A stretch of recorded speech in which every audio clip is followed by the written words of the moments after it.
आदरणीय निरंजना शर्मा जी को वो आए और अपना काव्य पाठ करें। आप सब एक बार जोरदार उनके सम्मान में तालियां बजाएं। आदरणीय माँ दुर्गा के लिए ही समर्पित ये 4 पंक्तियां मेरी मैं प्रारंभ करती हूं। स्वागत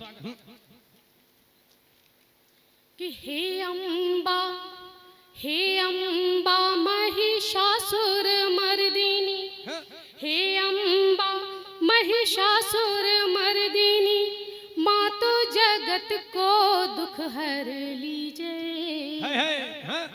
सकल तमोगुण नष्ट करो माँ, भक्तन को सत को गुण दीजे, रिद्धि और सिद्धि की हो शुभ दाता, माँ तो कृपा सब पर कर दीजे, और चारों दिशाएं गान करे माँ, अम्बे तिहारी ही शुभ जय जय जय, अम्बे तिहारी ही शुभ जय जय जय। साथ ही रामनवमी का पावन अवसर है और ये शाम भी है प्रभु श्री राम के नाम, तो वहीं से पंक्तियां लाती हूँ। और एक विशेष बात है इस कविता में कि एक बार पूरनपुर में ही भगवान श्री राम के प्राण प्रतिष्ठा समारोह पर एक प्रभु राम पर ही कवि सम्मेलन हुआ था, मुझे बुलाया गया था और कहा गया था कि राम पर ही कविता कहनी है, शर्त है और कुछ नहीं कहना है। मैंने इससे पहले प्रभु राम पर कुछ लिखा नहीं था। महान कवि गोस्वामी तुलसीदास जी इतना कुछ लिख गए हैं कि किसी की लेखनी में सामर्थ्य नहीं बचा है। रात का 1 बज गया, मेरी लेखनी से एक शब्द नहीं निकला। मैं परेशान, क्या कहूंगी। राम भरोसे छोड़ दिया कि राम जाने क्या होगा। और विश्वास मानिए ये पंक्तियां किसने लिखवाई, कैसे लिखी, मैं नहीं जानती। नींद में ये पंक्तियां रचित हैं, वहीं से आपको सौंप रही हूँ। स्वागत प्रभु श्री राम की मर्यादा की सीमाएं, मर्यादा की सीमाएं और पीड़ा की रेखाएं, मर्यादा की सीमाएं और पीड़ा की रेखाएं, जब समस्त गरिमाएं कहीं एक हो जाएं, तो एक नाम रखा जाता है, उसे राम कहा जाता है। एक नाम रखा जाता है, उसे राम कहा जाता है। एक बार जोरदार तालियां, वाह, शानदार कविता, बहुत बढ़िया। कि माँ की ममता और बचन पिता का लेकर घर त्यागा हो, पुरजन परिजन अक्षुनीर में प्लवित नेह धागा हो।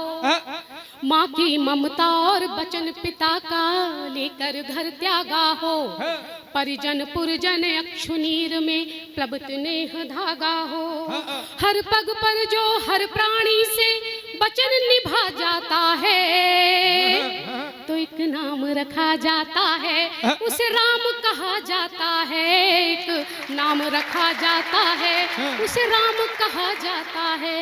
कहते हैं प्रभु श्री राम जब जंगल में गए तो वहां भी उन्होंने मंगल कर दिया कि कानन को कंचन मंदिर कर कण कण था जिसने अमर किया, नीरसता को बध कर जिसने मधु स्मित से सरस किया, उसी सौम्य मन से जब कट बिछोह जिया जाता है, तो एक नाम रखा जाता है, उसे राम कहा जाता है। नाम रखा जाता है। बहुत धन्यवाद आदरणीय।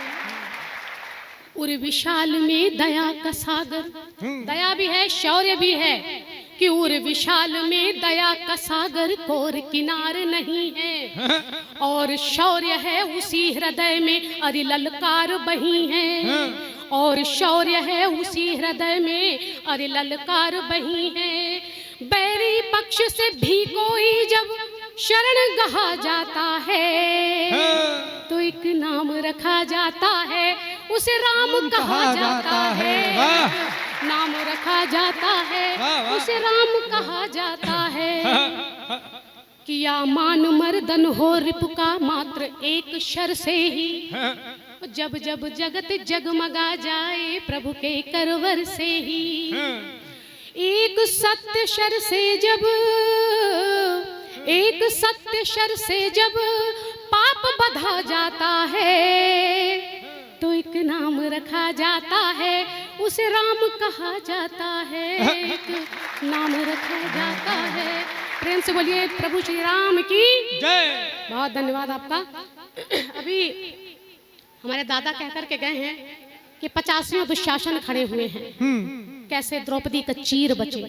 हमारी बहन हेमा पांडे जी ने भी इस पर टिप्पणी की थी। तो बहुत कलयुग चरम पे है, जा रहा है, लेकिन अभी अंतिम चरण नहीं आया। यही सुनते चले आ रहे हैं कि जब पाप का घड़ा भर जाएगा तब प्रभु अवतरण लेंगे। कब लेंगे? कभी कभी सोशल मीडिया पर ऐसी तस्वीरें देखने को मिल जाती हैं कि मन विचलित हो जाता है। अभी फेसबुक पर एक वीडियो देखा था कि मयूर पक्षी को जिंदा जलाया जा रहा था। बहुत सी घटनाएं हैं, एक आध उदाहरण नहीं है, तो वहां से पंक्तियां उठाती हूँ कि बात कलियुग की है, कब चरम पाएगा।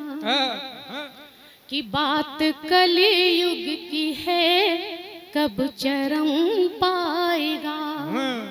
अघ कलश कब तलक हाय भर पाएगा। कि नाथ आओ न दुखियों पे कर दो दया। कि प्रभु आओ न दीनों पे कर दो दया। या पाप के ताप से पुण्य जल जाएगा। तो ये है कि भगवान आते क्यों नहीं, और ये भी है कि भगवान आए क्यों। मनुष्य को उसकी आवश्यकता ही नहीं रही है। तो यहाँ पर प्रसंग बनता है कि आज रोती किनारे खड़ी सभ्यता। दादा आपके शब्दों का समर्थन करती हूँ कि आज रोती किनारे खड़ी सभ्यता। उसको कंकरिया मारे हंसे नग्नता। क्या जरूरत है केशव को आने की अब। क्या जरूरत है कान्हा को आने की अब। खुद ही देह उघारे खड़ी लज्जता। खुद ही देह उघारे खड़ी लज्जता। स्नेह से आप सुन रहे हैं, मंदिर हैं तो कि तुमको देखा तो बस ये नयन हंस दिए। कि प्रेम क्या है, आजकल के युवक युवतियां प्रेम करते हैं और अपनी तुलना करते हैं प्रभु राधा और कृष्ण से। राधा कृष्ण से तुलना करते हैं कि हमारा प्रेम उनकी तरह है। वो देह पर है, आसक्ति पर है, उनके प्रेम की कोर किनार को छू नहीं पाते हैं। तो वहीं से है कि तुमको देखा तो बस ये नयन हंस दिए। बस यही एक साधन बनी प्रेम का। कि तुमको देखा तो बस ये नयन हंस दिए। बस यही एक साधन बने प्रेम का। हो रहित देह से नेह ऐसा मिले। हो रहित देह से नेह ऐसा मिले। नेत्र वर्षा ही सावन बने प्रेम का। तेरा आना या पाना ना उद्देश्य हो। कि तेरा आना या पाना ना उद्देश्य हो। मन का अनुराग आंगन बने प्रेम का। भक्ति से भाव और भाव से भावना। भक्ति से भाव और भाव से भावना। त्याग ही मन का भावन बने प्रेम का। त्याग ही मन का भावन बने। बहुत बहुत धन्यवाद आपसे।